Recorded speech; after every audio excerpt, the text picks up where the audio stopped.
Azali papa ya bana atiki bana 5. Siko ngai nazali mwasi nazali frère.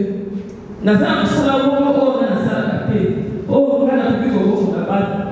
Yango na 5 na gouvernement ade so de kampuni. Makila mobali na ndani ekole ko kende pamba te. Bana na ba ko to ka teleka. Bana na ba ko mi to ki éparpillé. Ce que papa na mama ezalaki. Mais bana na ba na ko pasala te. Dans la semaine bonjour maman. Bonjour papa. Tout le monde a payé pour ça parmi les victimes. Au père de Nani. La paix de mobile nanga papa nanga. Vous en avez combien de bana? 10. Pardon? 10 enfants. Voilà bana 10. Hier à fait péka na Massassi. À fait na Massassi. Azon le 31 décembre. Et il y a d'autres qui Massassi na âge à 9 ans. On a âge à 13 ans. 13 ans. Donc on beta so balete. Bana mi habite à discuter. Donc le comment ko déranger na makasu. Na mona mwana mbwa mwe salanga na kati ya baso finya ngo simba ngwe. O santi peno ko kwesa na kati. Mais tant basala ki radio balba ki balongola kyango. Balongola ki ba o ezaki ya balongola pe ba chepe na papier. Na likolo nango. Et comment ovimba boloko eloko eza na kati. Do yango na mutesala kango passe. Ba dibana betanga masasi penza major Willy Kaim tabetanga masasi. Yepeni mtabetanga masasi. Sur le major Willy ngoza. Ngapo na ngapinja. Soki na minute okunda bina ninga kukomona kwa ninga suko yokati na minute. Na minute ngapena mwa mutia pena aja 12 pena ko betlanga masasi na station. Pour vous offrir bien plus qu'un flat hôtel et faire connaître la nouvelle expérience, Orideso Commercial Kinshasa à travers l'Afrique centrale écrit une nouvelle page de notre histoire. Un service de rénovation sans équivalent, conjuguant dans une même dynamique plusieurs offres d'exception. Flat Hotel avec de chambres de luxe, supérieures et exclusives, répondant aux normes internationales, Orideso est un palace iconique. Restaurant au menu exceptionnel, mini-salle de conférence qui dévance les attentes d'une clientèle toujours exigeante. Boutique d'habillement au tempo et à la mode. Orideso Commercial Kinshasa vous garantit le meilleur tarif pour vos frais et transferts d'argent avec une agence sur mesure et professionnelle. Aussi pour vos frais maritimes Paris-Kinshasa, Orideso, c'est aussi le commerce général. Vous voulez savourer l'ambiance de la capitale Kinshasa? Pas de panique, Orideso met à votre disposition un transport permanent de l'aéroport de Njili jusqu'à votre destination par réservation. Orideso, c'est aussi l'assistance voyage touristique et d'affaires. Orideso est à Kinshasa sur l'avenue d'Ibaya à Ouitz, quartier Matongé, dans la commune de Kalamou, derrière la maison de la Bible. Pour tout contact à Kinshasa, plus 243 99 83 253 26 81 97 38 612. En Angola, plus 244 92 34 14 471. À Paris, plus 33 75 128 21 63. Orideso Commercial Kinshasa, toujours avec une longueur d'avance. Plusieurs projets de développement sont à l'actif du député national élu de la ville de Bukavu, Didier Okito Lutundula, pour cette année 2020. Proche de ses électeurs, le vice-ministre de l'économie nationale a porté sa contribution dans plusieurs domaines de la vie. Dans le domaine de la santé, alors que le monde fait face à la pandémie à Covid-19, Didier Okito, à travers la fondation DOL, a procédé à la distribution de 15 000 cache-nez aux habitants de la ville de Bukavu pour leur permettre de se protéger contre le coronavirus. La maison Stelmach vous propose des prestations de qualité pour vos gâteaux de mariage, anniversaire ou autres événements. La maison Stelmach vous propose aussi des gâteaux personnalisés pour vos anniversaires ou autres. Contactez-nous au 06 63 30 36 83 ou encore au 07 81 83 15 74. Vous pouvez aussi nous contacter sur la page Facebook Stelmach.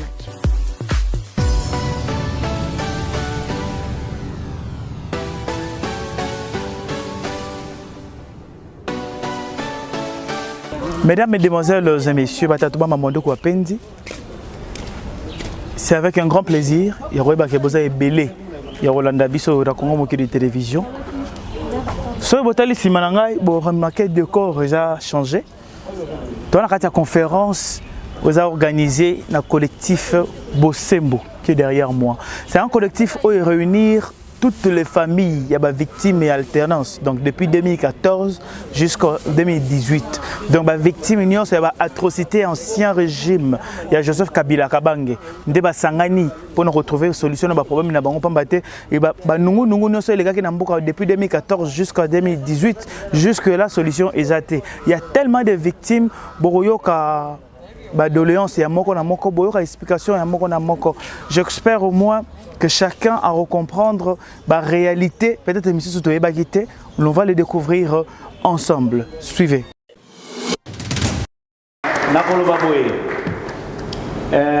Témoignage na français pour mboka na biso lo bakaka français tokosenga na baye bakoya kosala matatoli na bango balo bango na lokota oyo alobaka mikolo nyonso oyo amesana koloba. Merci beaucoup.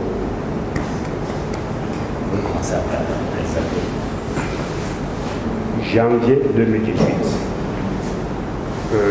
Babomaki na pouvoir oyo ya M. Kabila oyo azalaki kolinga te kotika pouvoir oyo azalaki kolinga te kosalisa élection. Yango nde bango bazalaki déterminé pour que changement ekota na mboka. Babomaki mwana na ngai na ba 10 heures bakotaki e bakotisaki na ni paroisse oyo ya Lemba Saint-Dominique.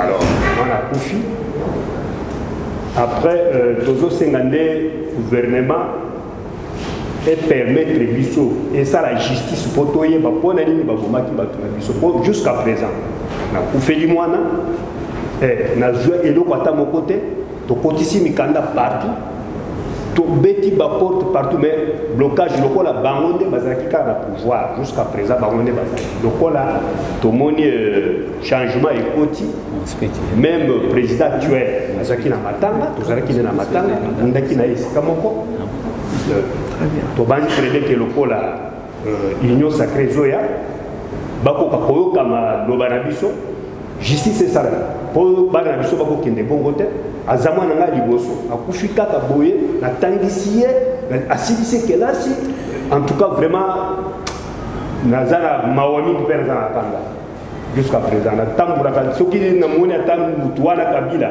ayebi te oyo nakosala ube bato vraiment nalingaka bango te nalobaka ngo si souvent nasi naloba na bayo ebele face interne partout na loba monde na lingaka te komona ta mutu ya Kabila na lingaka ye te mais il faut justice c'est ça babomaki po ali alternance et siemonani mais eloko ezate jusqu'à présent tokotisi mikanda partout tokoti partout réponse ezate kaka bato ya Kabila wana bazosala kaka blocage bazobloke biso nde témoignage yanga nazango ngakombolanga Yannick Kongolo victime ya marche le 31 décembre 2017 ezalaki ya CLC Kata biso nga nazwa lisasi na devant paroisse Sainte-Famille na commune d'Argile en face à marché à liberté biso na kati ya motuka vraiment toleka une chose étonnante basoda batiaka jour wana ke de manière que soki bato église catholique babimi bamei komarché automatiquement basataki na bango ekosidana na kati ya motuka l'air catholique ebimi messe basoda ni kobeta masasi abu pourtant biso na kati ya motuka le temps chauffeur oyo masasi ebandi aosala manœuvre acontourne motuka asala bazonga nzela toutaki toka wana kobeta vraiment tuka abu pourtant na se boye babeta likolo te na babele te baotire bato na nzoto boye babeta na motuka oyo tozalaka na kati wana eriva tobukaka ozala na kati ya motuka 4-5 personnes il y a aussi des morts mais comme tel le jour ezalaka soki ozwi masasi soki moto akomona hôpital aza te automatiquement bato ya ancien régime bazalaka bien organisé na bato na bango bande korambase bato sona bakende na bango lea motuka etelema na ari ya motuka ebaluki eketelema na ari ya Bétanique chauffeur akokana to ede makolo donc moyenne ta frère ezalaki aokideka volant lea motuka bien grand un policier aya place wana anteni nde laa koyesiko na se bon nde bateka naso masasi Là, si on a quelques personnes qui ont fait automatiquement, on va tirer la place. On va aller à la question. Les policiers m'ont envoyé à Nini. MCT, on a vu ma salle dans le col. À ce moment-là, fort, au rampé, au côté de ma part, au épaule, ils ont la bateau, le côté de la bateau. Je m'en salle qui n'a pas pour te disparaître. Les policiers sont souvent dans la nuit. Né à l'automolanga, bâti dans la moto, qui est à l'hôpital, il y a Roi Baudouin, machine toujours. À partir de Roi Baudouin, on a un téléphone, on a une famille. Des deux grands, le moment où on a Roi Baudouin, médecin sans frontière, on est au circuit, on a sa frontière. On continue automatiquement. Autant il y a deux personnes, non pas plus de grands amis personnes. Mais il y a des circonstances où on est salarié. Et il y a des temps, mais cette frontière est subisso. La transcription, on va voir si la facture est vraiment terrible. Si je suis maman, on a compté mais c'est sa frontière. Je suis battu, ils arrivent vraiment santé de l'homme à la montée. Nous avons une organisation de droits de l'homme, nous avons un collectif, nous avons un grâce à Papa Lévé Kanolo. Il était à Bengibicho. Comme Notre-Dame du bâtiment, nous avons la conférence, une salle morale. Il y a quelques jours après, le gouvernement place un régime. Oui, on a un diamant. Les droits humains. Enquête sur le salaire qui pour appuyer le gouvernement de la République démocratique du Congo. En tout cas, Mutumoko akufa kite, Mutumoko azuka kite. Mais tukutana kina papa Georges Kapiamba pour la commission na ministre des droits humains de tobenga ki bango to yaki ko chance à kukutana na bango. Alors mobali nazaki na licence na likolo na place moko ya passe. Babundaki na hospital wana bakoke kolongola licence wana te. Bongo ou bien batine na pays mususu kwa que de besoin soin bongo mona kite. Jusqu'à ce que papa ait koufa atiki moi sina bana zomi. Donc dès que j'allais à passe na mawa. Ndako bazalaki babengani bango bakomi ko vivre kuna na bakingasa na côté suka kuna do na ba place moko kondibate. Mama o bozomona na bana azomona pasi oyo ye moko kutu ameka ko expliquer. Merci. Ndani na zalia bana obela nga kufaki. Bana nga na classe bazobenga na bango. Bana bazotanga te. Via bana ngai ekuli penza na somo. Même nga moko nazokoka te. Yango na ye awa l'État alukilanga solution. Pour ce moment laki mais le azopoko na bana nga na ndenge ya ndenge boko na bana na ye. Le bana nga bakomi na l'État alukilanga solution tia biso bonité.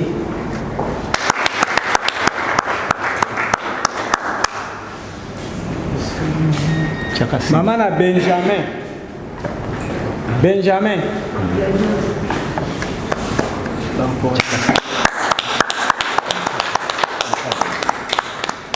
Ouais, les 18, l'an 2018, le 21 janvier, les Samba de marche, avenir à Bisso de Kakakakou, Banoba de Kaneka, avenir à Bisso. Il y a Benjamin, Abimadi, Azotala, les Bazoli. Les Bazoli Kawana, Banoba, c'est le Baleka de Pau. Tout le monde a Basoda, Misato. Bazali Basoda est policier, Misato, Baleki. Tout le monde a dit que Batomon, c'est Bazoli. Tout le monde a dit que Batomon, c'est Bazoli. Jamais. Tout, hein? Pas passer jamais. Baboni est tout près de Soa. Allez, tu qui viens bas, tu qui viens bas, tu basi balmier baliko kenenaye, bisote to lundi, tu fais l'hôpital à Pembe, l'hôpital va le prendre à Montréal. Bah taille, docteur à taille, ça c'est pour ta client. Et les gars qui étaient là, moi, je me suis atelier à ce moment-là, il y a un peu de gens qui sont attirés sur la Saint-Joseph. Ils sont prêts, tu bimes toi le Saint-Joseph. Les gens comme la Katikati, le coup la lutte que ça a été là, la mutu bala moko tomoni chile zo ya polo bokima bazola na bino po bato le bino mwana tokini chance tokoti na Monique le tokoti na Monique ali bayambi biso bamoko pe bapolisi wana bakoti tina kati le bakoti na kati batuni bana bakoti tiao kasi boya sikoyo Sango Joseph azalaki pe wana na batsomeri yaki na bango na mobali nanga bango nyonso balandaki ale ye mwana so baluka kaka ti akati motema na monisco wana e bamoni boye bazwi dra na bango bazwi kashe babeti likolo ya dra nyonso ale babingi ye balobi na biso kokende na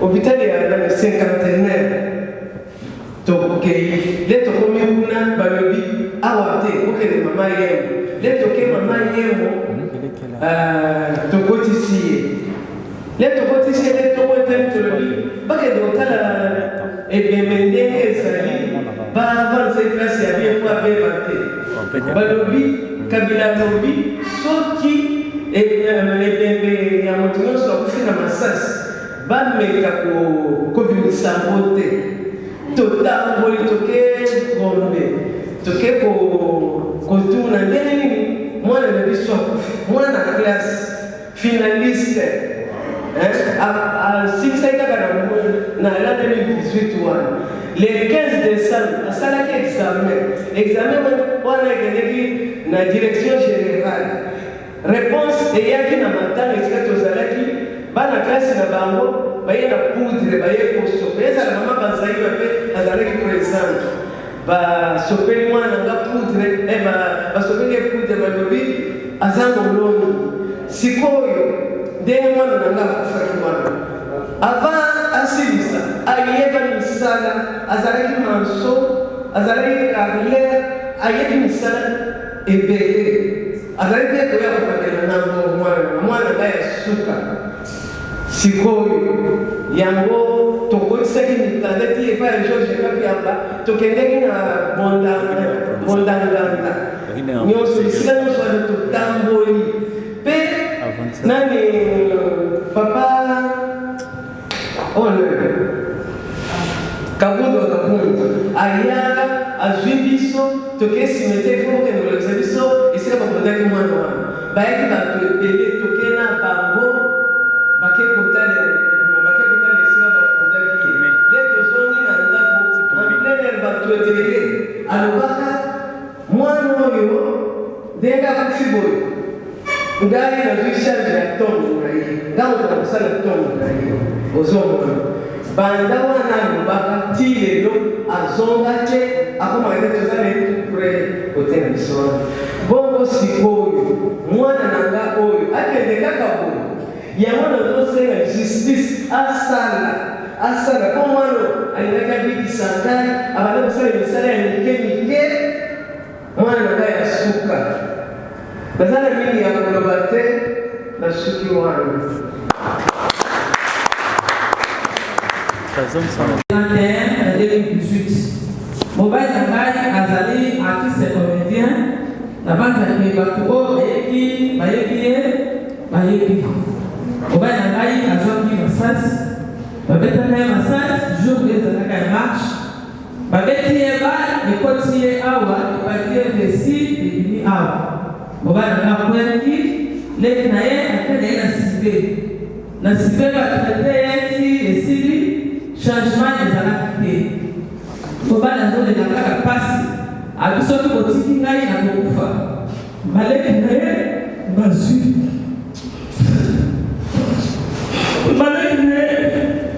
ye bakenda ye na mama ye ntango bakomi na mama ye mo asalaki 5 jours na mama ye ndenge okola aki kokufa azali papa ya bana atiki bana 5 sikoyo ngai mpe nazali mwasi nazali frere nazala kosala bongo oyo nga nasalaka te oyo nga nakoki koboko na bana yango nasengi na gouvernement adela biso teka boyo makila ya mobali na ngai ekoki kokende pamba te mpo makila na ye jamais ouvert le monde de bon côté. Bana la katika ndio ba ofele. Ba projet wana zaki na ngo para ba na ye. Lelo ko ba projet wana e santé.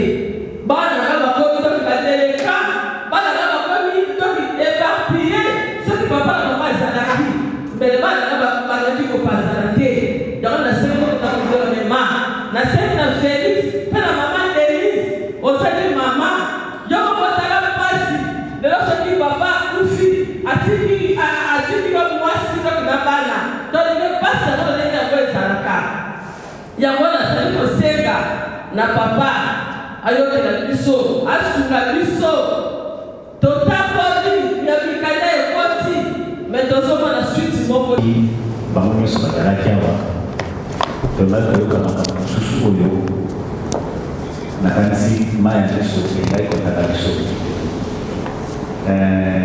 tokoloba mingi te toza koyebisa kaka na bakonzi oyo baza kokamba ekolo na biso lelo soki lelo baza esika bazali ezali mpo makila ya baye wana etangaki soki etangaki te mbele ntango mosusu bakokaki mpe kozala place wana te ya mibale esengeli bakoka mpe koyeba te ezali ngolu soki baza na bomoi bakokaki mpe kozala na esika ya bato oyo toza kolela lelo parce que motu moko oyo azalaki épargne na yango azala te. Merci beaucoup. Maintenant nous donnons la parole au coordonnateur pour qu'il nous fasse le discours de circonstance. Merci. Pas facile pour nous, parce que moi, c'est Jean-Claude Kapangala, je suis le frère de Thérèse Kapangala. Alors, l'histoire de nous qui ont et commémorer au moins temps difficile au passage dans le moment et un des gars, papa Franck Aotoloba, sont sur petit solo, et puis alors ensemble les tout fans du je vous remercie. Et puis le plus important, la ligne tout ça au côté les mains, observons moi une minute de silence dans Baroyo. Merci.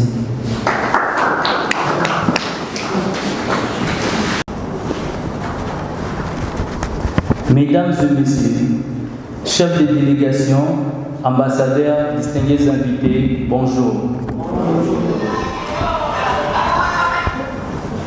La République démocratique du Congo est depuis plusieurs années un terrain de conflits armés, de violations des droits humains, des arrestations arbitraires, des séquestrations, dénigrement de la femme, meurtres organisés, des assassinats, enlèvements orchestrés, pillage des richesses de la République, répartition injuste des richesses du pays qui bénéficient aux étrangers plutôt qu'aux autochtones congolais. Tout cela sous le régime de l'ancien président de la République, Joseph Kabila, qui aujourd'hui sénateur à vie, accompagné par ses adeptes de malheur, toujours aux affaires pour la plupart d'entre eux. Réunis à ce jour, comme un seul homme pour exprimer en harmonie notre regret et mécontentement concernant l'indifférence des autorités congolaises vis-à-vis des assassinats des citoyens congolais tels que Thérèse Kapangala, tuée dans la paroisse de l'église Saint-François de Sales de Kitambo à Kinshasa, Rossi Mukendi, assassiné à la paroisse Saint-Albert dans la commune de Lemba, Isengandou, assassiné toujours à Kinshasa, Monseigneur Kateliko, assassiné à Beni, pour ne citer que cela. Tous victimes de la police nationale congolaise qui a pour mission principale de protéger la population et leurs biens. Des balles réelles destinées pour la protection de celles-ci a servi pour réduire au silence ceux qui sont luttés pour la non-violation de la Constitution pour empêcher un troisième mandat à Joseph Kabila. Tous assassinés pour avoir cherché l'amélioration des conditions de vie du peuple congolais qui souffre pendant que sa richesse part vers le pays voisin pour avoir dit assez sur la dictature d'Ikabila. les trafics d'influence, les tribalismes dits voisins Mouzouri, tout cela à travers le marche pacifique organisé par le comité laïque de coordination, celle-ci en sigle. Mesdames et messieurs, l'avènement d'un nouveau régime obtenu par les sangs de nos martyrs de l'alternance, dirigé par le président de la République, Félix Antoine Tshisekedi, était l'espoir du peuple pour un Congo plus beau qu'avant et pour un avenir meilleur de la nation. Croyant aux bonnes intentions du président de la République pour les changements positifs en RDC, en soutenant son initiative de l'instauration d'un état de droit où la justice sera impartielle, sans coloration politique ou ethnique. Mesdames, Messieurs, nous, collectif Bosembo, regroupant toutes les familles de victimes de l'alternance pour la République, nous venons au monde et aux autorités de la République pour exiger la lumière sur la mort de nos frères et sœurs assassinés par la police nationale congolaise. Nous réclamons que la justice soit dite sans influence et sans protéger les coupables afin d'honorer la mémoire de ceux qui sont morts pour la cause noble de la République. Que leur combat soit pris en compte et surtout considéré. La meilleure considération pour ces braves enfants du pays sera que justice soit faite, mais nous déplorons les silences et la négligence des autorités du pays sur ces dossiers. Que les commanditaires soient jugés ainsi que les exécutants de ces meurtres barbares. Que la justice élève la République démocratique du Congo. Mesdames et messieurs, je vous remercie.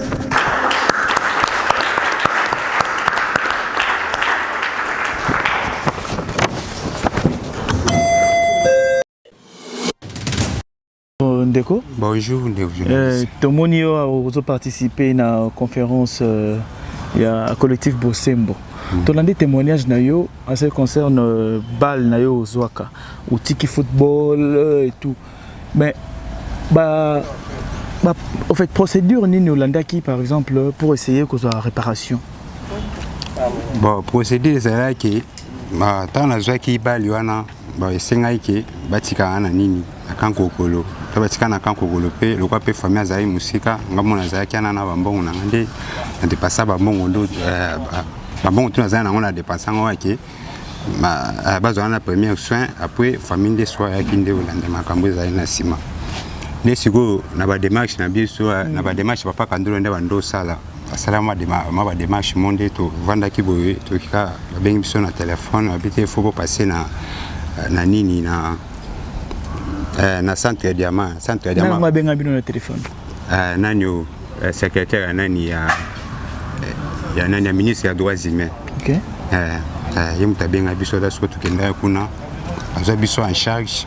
Bon le quoi pe na kango kuna basala da opération mususu ba kocha eli bende nataso na komi na nini na hôpital de Amande batali ba obité opération de basala ngo bete photo bandela ngo lisusu ne babande so opération balongo libende batiaki ya nini akanko ko bango bazuli bende na bango batinga libende ezana déjà diga na ngweza ki ya 2 ans les siko ti lelo 2 ans ekoka donc ba bureau donc na tambola ko na kenda ko to epa ministre ko to ya droits humains ko to kutana na eboy do ipsanga te makamala mende sana to bosana ngote mais biso pe to l'état a biso mbongo ko tout monde a façon que to ke futa na nini hôpital balongolo libende ipsanga na zera ci lelo donc na komo sona bengi na téléphone boya ya mangali susute donc siko libenango siko libenango umeli pe to na nini na njoto umeli to siko ba pota komi mona kana basikati so akala na ba pote komo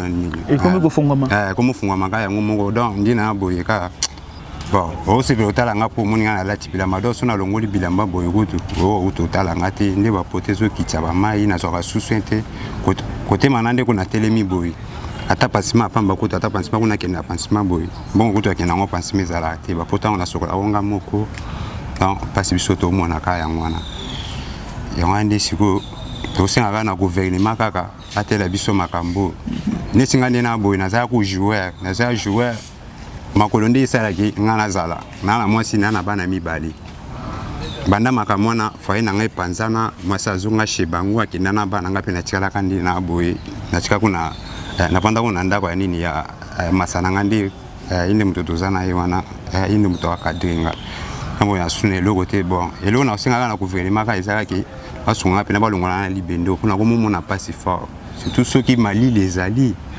mali so les alliés ndeko na soto na place moko do olo kilanga na passe donc na nyoko ma fort le roi peli bendana elinga bena malilité nga malilité donc na mona pas si fort. Bonjour maman. Bonjour papa. Tomoni una photo par Kotiko rend hommage à MK Soudiacre. En fait, témoignage non nakati isalinga malili nzoto isalinga pasi. Depuis mobali na yo akenda osala est-ce que ba procédure o ino solanda ozwa li eyano nango ute nante non tozwa donc eyano te kaka tozela non tozwa penza eyano penza te tanga kota azwaki bal wana obaki azwaki bal donc na luketo et penza ki evesi tanga azwaki bal ba soin na ye ezaki prise en charge par na bino moko na famille bien tango azwaki bal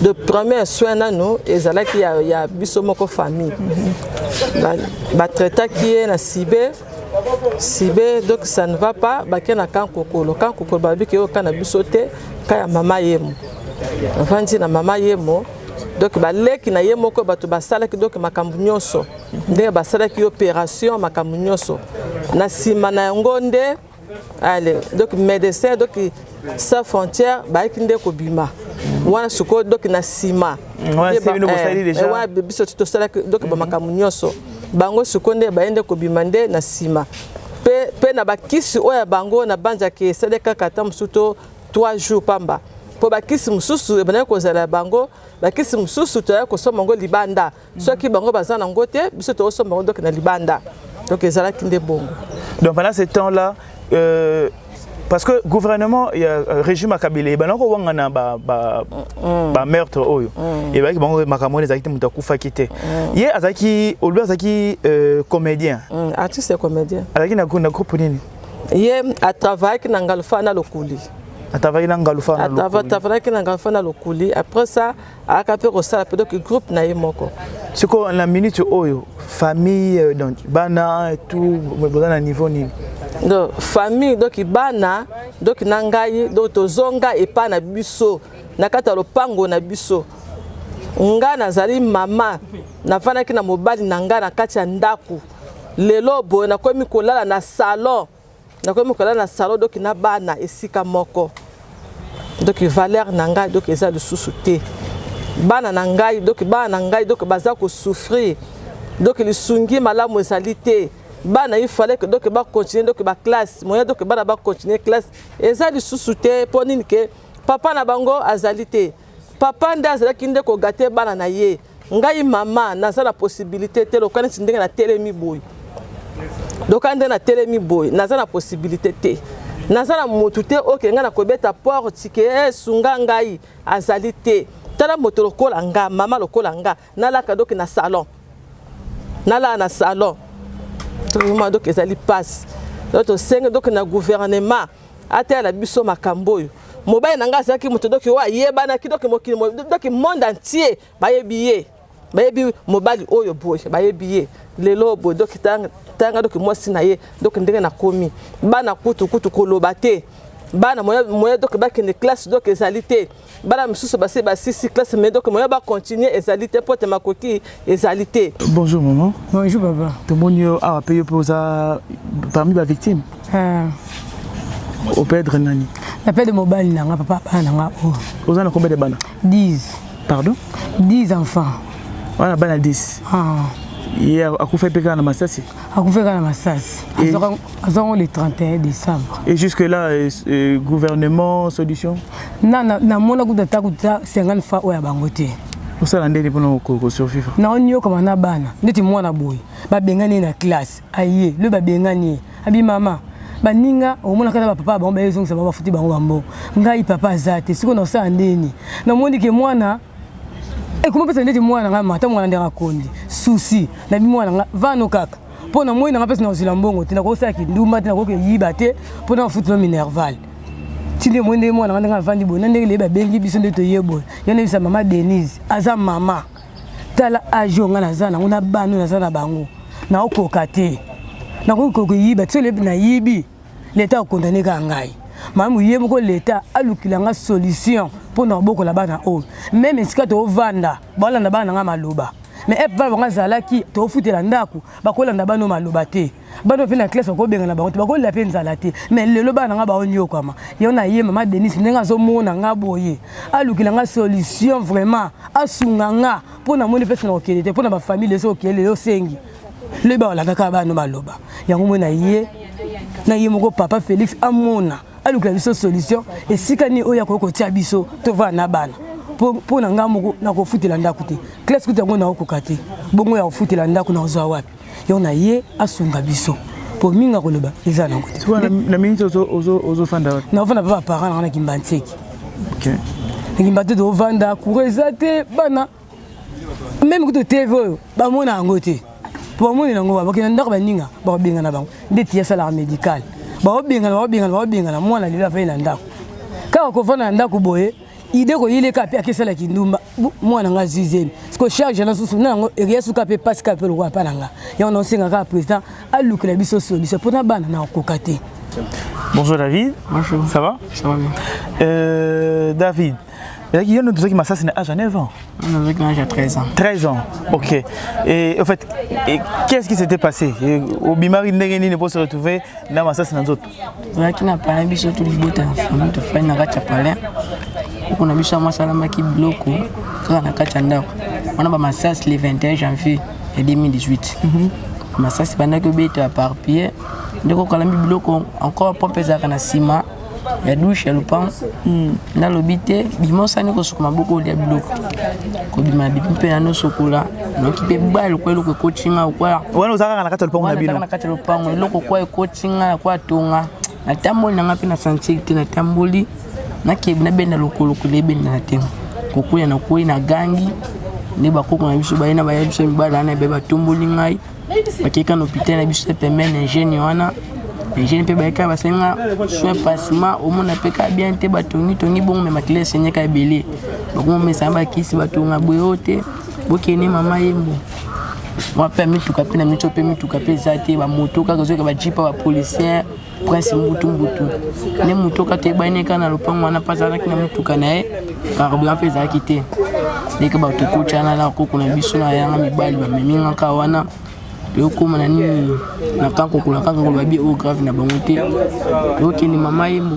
ndina mama yembo balobika bala lisangana bala lisinga pa komona ndilaka pe maswe kaka bongo le faina pe na nda peka sali pe passer bina nda peka soin donc ani baliza na ngana kati bana basalo pendant temps basali radio te basali te ba médecin pe batuna batinda bino radio te tinda te moi to ko ta radio na sima déjà wow bakomi otin ouais vas-y bakomi ko tinda biso na kati ka toke okota na kati nini radio mapota de komi da okauka déjà wana ozana masasi na nzoto masasi na nzoto déjà pote komo okauka tant ozo pote komo okauka yo ozaka na babali na kati nzoto na babali na kati nzoto na babandi pe kaka ndine si bongo likona ngande na bwena yo kango bien te noko kolo kwezanga na kati ndeka baswe bandaka kolandela biso ka epa bato babaki bwala nesuma kam na biso ni ba ko chape radio mama yembo batal tel pe ka bongo ba pe ka babando sang opération passer ki na bango te tu te fante pote ka ki pe na zona pe soin bien na babali na yo na babali kana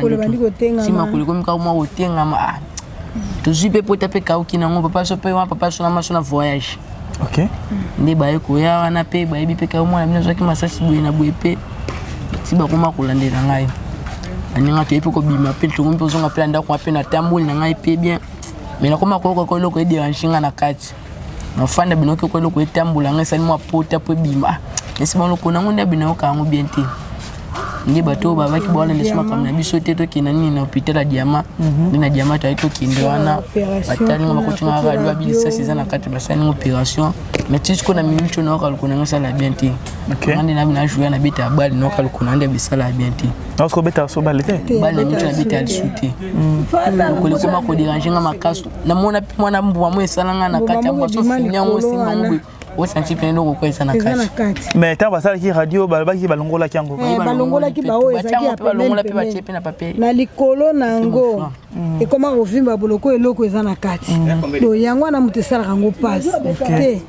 Mais est-ce que au moins il semblerait que bato babetaki masasi na côté na bino boyina bato babetanga masasi penza major Willy Kaim tabetanga masasi ye penza tabetanga masasi sur le major Willy ngoza ngapo na ngapinda soki na minute okunda bina ninga kukomona kwa ninga suko yokati na minute na minute ngapena mwa muke pena aja 12 pena ko betlanga masasi na station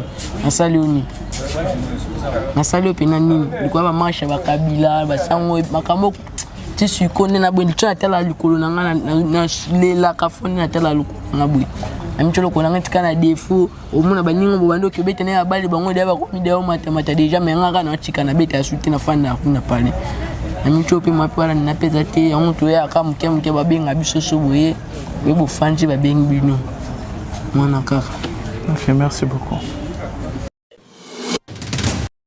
Mesdames et messieurs, j'espère que chacun de nous a landé Toyoki.